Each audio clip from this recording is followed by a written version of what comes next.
Hello friends, welcome to Gyandayini. मैं जया सिंह आप सभी को यूपी टेट के लिए सीटीपी पढ़ाती हूँ।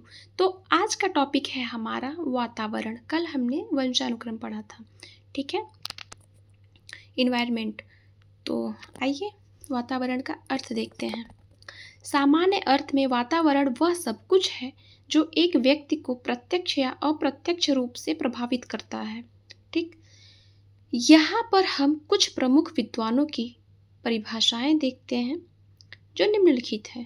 ठीक है, आइए परिभाषा देखते हैं।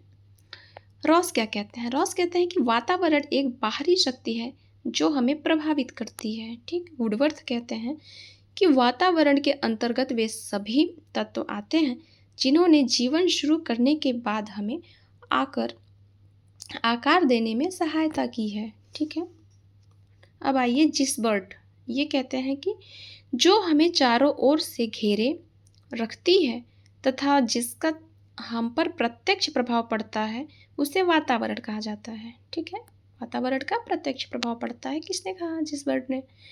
ठीक है, बोरिंग, लैंगफील्ड एवं वेल्ड ये तीन लोग मिलकर कहते हैं कि वातावरण एक व्यक्ति के लिए उन सभी उत्तेजनाओं का योग है जो वह जन्म से मृत्यु तक ग्रहण करता है। फिर देखिए एनी एनएस टेकी ये क्या कहते हैं?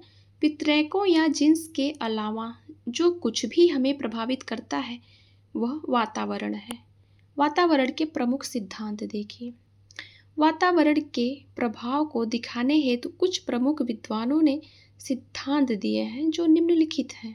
पहला सिद्धांत है कि यूरी ब्रोफेन ब्रेनर का पारिस्थितिकी सिद्धांत, इकोलॉजिकल थ्योरी।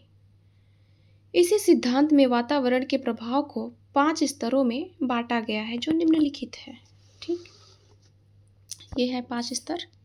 जिस तरह से हमने चित्र बनाया है कुछ इसी तरह से देखा जाएगा इसे, बट हमने लाइन बाय लाइन भी लिखा है। तो देखिए, लघुमंडल सबसे जो छोटा दिख रहा है गोला वो है लघुमंडल। ठीक, माइक्रो सिस्टम कहते हैं इसे।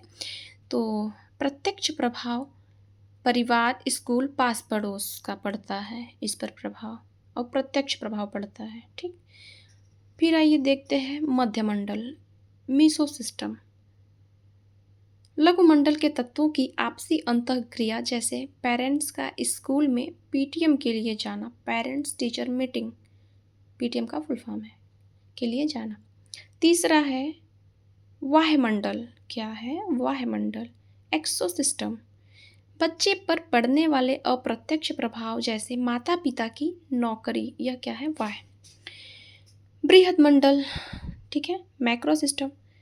ऐसे वातावरणीय प्रभाव जो सभी पर पड़ते हैं जैसे देश का कानून, संस्कृति, रीति रिवाज आदि। पांचवा देखिए जीवन मंडल या जीवन तंत्र। ठीक है, क्रोनो सिस्टम। आजीवन प्रभावित करने वाले कारक जैसे माता पिता के तलाक के कारण किसी एक के प्यार से वंचित रह जाना। अब आइए देखिए नेक्स्ट हेडिंग है हमारा लैमार्क का अर्जित गुणों के वितरण का सिद्धांत। लैमार्क का यह सिद्धांत मानता है कि वे गुण या ट्रैट जो बच्चे में जीन्स या पितरैकों द्वारा पहुँचते हैं वे वास्तव में वातावरण द्वारा ही अर्जित होते हैं। जैसे प्रत्येक पीढ़ी में जिराफ का गर्दन उठाने का प्रयास करना वातावरण द्वारा अर्जित वह गुण है जो अगली पीढ़ी तक जीन्स या पितरैकों के माध्यम से जाता है। ठीक, वातावरण के प्रमुख अध्ययन देख लीजिए। वातावरण के महत्व को दिखाने के लिए कुछ प्रमुख अध्ययन किए गए हैं जो निम्नलिखित है। तो पहला कुमारी बुर्ग्स का अध्ययन, न्यूमैन का अध्ययन, ठीक है, न्यूमैन, फ्रीमैन तथा होल्जिंगर का 19 जुड़वा बच्चों का अध्ययन। चौथा है वुडवर्थ का अनाथ बच्चों का अध्ययन। निष्कर्ष देखिए, अगर देखा जाए तो वंशानुक्रम या वातावरण का एक तरफा बच्चे पर प्रभाव नहीं पड़ता है। सही बात है, ना तो वंशानुक्रम अकेले सही है ना वातावरण, दोनों का सम्मिलन ही बेटर होता है, बल्कि वह दोनों के सापेक्ष गुणनफल से प्रभावित होता है। जैसे अच्छी पैदावार के लिए बीज एवं मानसून दोनों ही जरूरी है, वैसे ही संतुलित विकास के लिए वंशानुक्रम एवं वातावरण दोनों ही जरूरी है। तो फ्रेंड्स, यहाँ पे वातावरण का टॉपिक समाप्त होता है और कल से हम लोग अधिगम पढ़ेंगे, ठीक है।